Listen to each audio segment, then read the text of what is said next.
Assalamualaikum warahmatullahi wabarakatuh. Media pembelajaran hari ini disusun oleh Yulia Fitriani.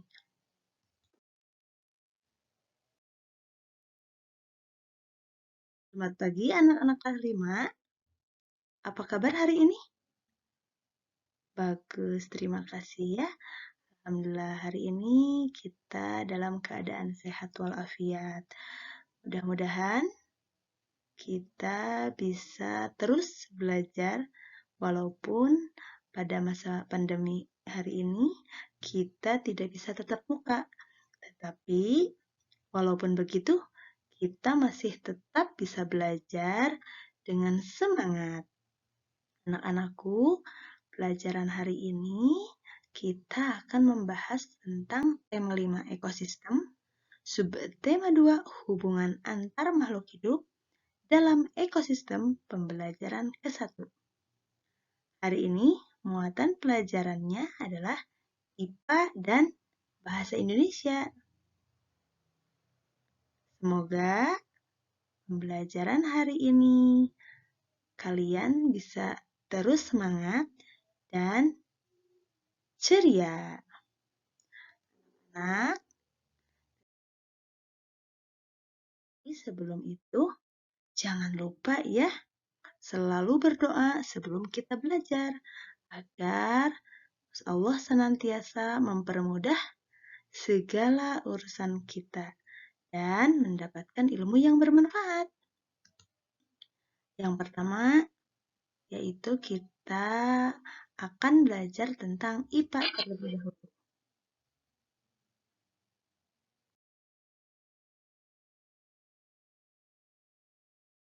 Coba anak-anak, amatilah video berikut ini.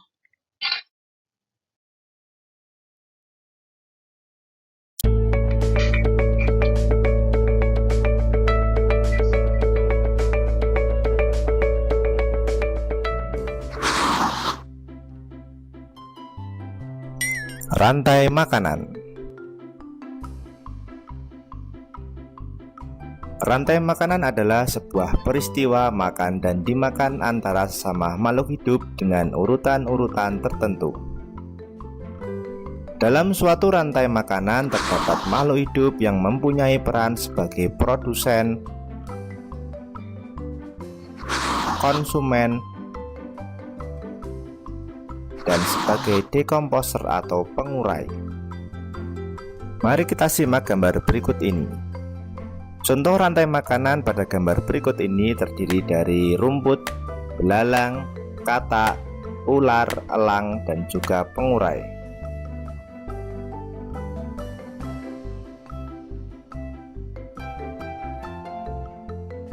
Rumput disebut sebagai produsen. Kemudian rumput akan dimakan oleh belalang yang disebut sebagai konsumen primer atau konsumen tingkat pertama. Selanjutnya belalang akan dimakan oleh katak. Katak disebut sebagai konsumen tingkat 2 atau konsumen sekunder. Kemudian katak akan dimakan oleh ular. Ular sebagai konsumen ketiga. Selanjutnya ular akan dimakan oleh burung elang. Burung elang sebagai konsumen keempat. Dan pada akhirnya elang akan mati dan diuraikan oleh dekomposer, dalam hal ini adalah jamur atau fungi. Kemudian sisa dari elang yang telah diuraikan oleh jamur akan diserap oleh rumput. Rantai makanan menjadi jalur masuk aliran energi bagi makhluk hidup. Energi tersebut berasal dari matahari yang diubah oleh organisme autotrof atau pembuat makanan seperti tumbuhan menjadi energi kimia dalam batang, buah, daun, dan sebagainya. Sementara itu, organisme heterotrof atau tak mampu membuat makanan sendiri memperoleh energi dengan memakan organisme autotrof. Dalam suatu ekosistem umumnya tidak hanya terdiri dari satu rantai makanan, akan tetapi banyak rantai makanan. Dari beberapa rantai makanan inilah disebut dengan jaring-jaring makan. Mari perhatikan gambar berikut ini. Tanaman padi akan dimakan oleh tikus, belalang, dan juga ulat. Sementara itu ulat dan belalang juga memakan tanaman lain.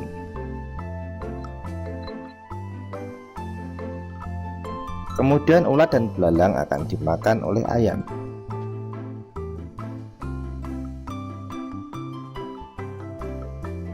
Tikus akan dimakan oleh ular dan burung elang.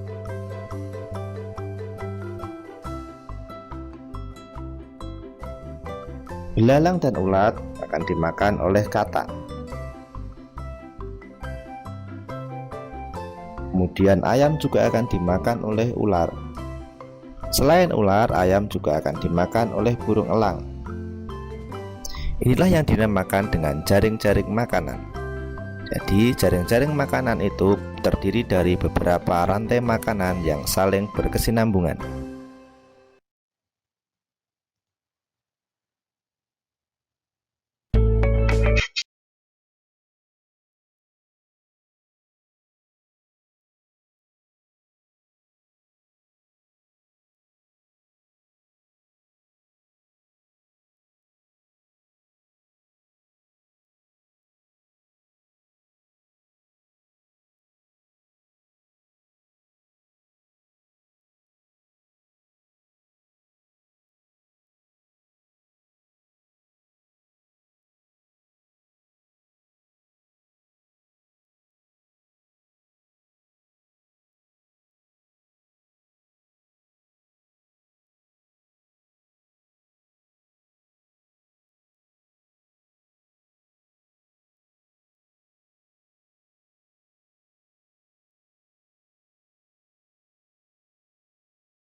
Nah, anak-anak, gimana?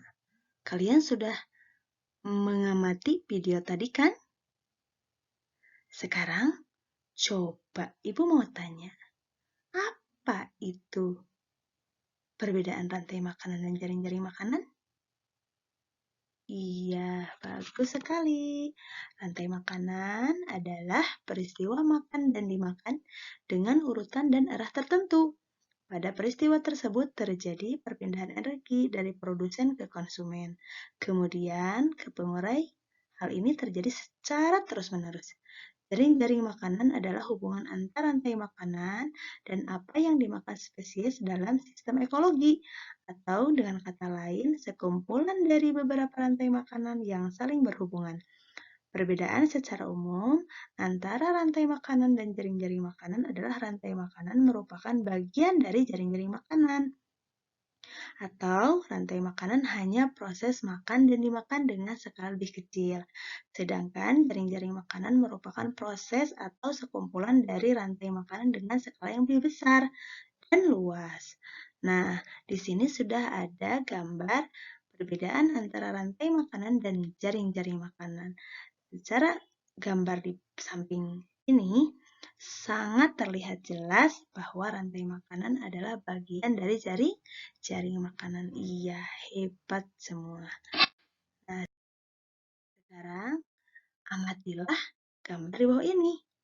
Di sini ada rantai makanan pada ekosistem sawah, pada ekosistem kebun, pada ekosistem laut, dan pada ekosistem danau. Semua ini adalah saling berhubungan. Jika salah satu tidak ada atau mati, maka rantai makanan akan tidak terjadi secara sempurna ya, akan terganggu. Iya, betul. Jadi, rantai makanan harus sempurna. Jika salah satu tidak ada, berarti rantai makanan terjadi tidak sempurna. Selanjutnya, kita akan mempelajari bahasa Indonesia. Nah, anak-anakku masih tetap semangat? Iya. Sekarang kita akan mempelajari bahasa Indonesia. Sebelum itu, Ibu mau tanya terlebih dahulu, apakah kalian tahu apa itu ide pokok? Iya, betul. Ide pokok atau pokok pikiran adalah ide utama dari sebuah paragraf. Pikiran pokok disebut juga pikiran utama, gagasan utama atau gagasan pokok. Cara menentukan pokok pikiran pada paragraf adalah sebagai berikut. Yang pertama, membaca seluruh kalimat dalam paragraf. Yang kedua, menandai kalimat awal, akhir, atau kalimat awal dan kalimat akhir paragraf. Yang ketiga, menandai pikiran pokok yang terdapat di awal, akhir, atau kalimat awal dan kalimat akhir. Iya, sekarang ayo kita membaca. Nah, di sini ada bacaan tentang rantai makanan. Perhatikan ya baik-baik. Rantai makanan adalah perjalanan memakan dan dimakan dengan urutan tertentu antar makhluk hidup. Padi dimakan oleh tikus, kemudian tikus dimakan oleh ular, ular dimakan oleh burung elang. Setelah beberapa waktu, burung elang mati, bangkainya membusuk, diuraikan oleh makhluk hidup, mengurai dan bercampur dengan tanah membentuk humus. Humus sangat dibutuhkan tumbuhan, terutama rumput. Begitulah seterusnya sehingga proses ini berjalan dari waktu ke waktu. Di lautan, yang menjadi produsen adalah fitoplankton. Fitoplankton ialah sekumpulan tumbuhan hijau yang sangat kecil ukurannya dan melayang-layang dalam air. Konsumen satu adalah zooplankton, hewan pemakan fitoplankton. Konsumen dua adalah ikan-ikan kecil. Konsumen ketiga adalah ikan-ikan sedang dan konsumen keempat adalah ikan-ikan besar. Nah, setelah kalian membaca teks non-fiksi di atas, sekarang kita dapat mengetahui pokok pikiran dalam teks tersebut. Yang ada pada kalimat pertama, betul. Yang pertama adalah rantai makanan adalah perjalanan memakan dan dimakan dengan urutan tertentu antar makhluk hidup. Kalau paragraf kedua, ya betul, fitoplankton ialah sekumpulan tumbuhan hijau yang sangat kecil ukurannya dan melayang-layang dalam air. Nah, anak-anak, alhamdulillah pembelajaran hari ini sudah selesai. Jangan lupa belajar di rumah yang rajin. Dan jangan lupa pula jaga terus kesehatan kalian. Jangan lupa pakai masker kalau keluar rumah. Cuci tangan dengan air mengalir pakai sabun ya. Dan yang terakhir, selalu jaga jarak. Semoga Allah melindungi kita semuanya dari berbagai penyakit, terutama semoga musibah atau wabah corona cepat berlalu agar kita dapat berjumpa lagi di sekolah. Sampai jumpa anak-anak. Tetap semangat. Wassalamualaikum warahmatullahi wabarakatuh.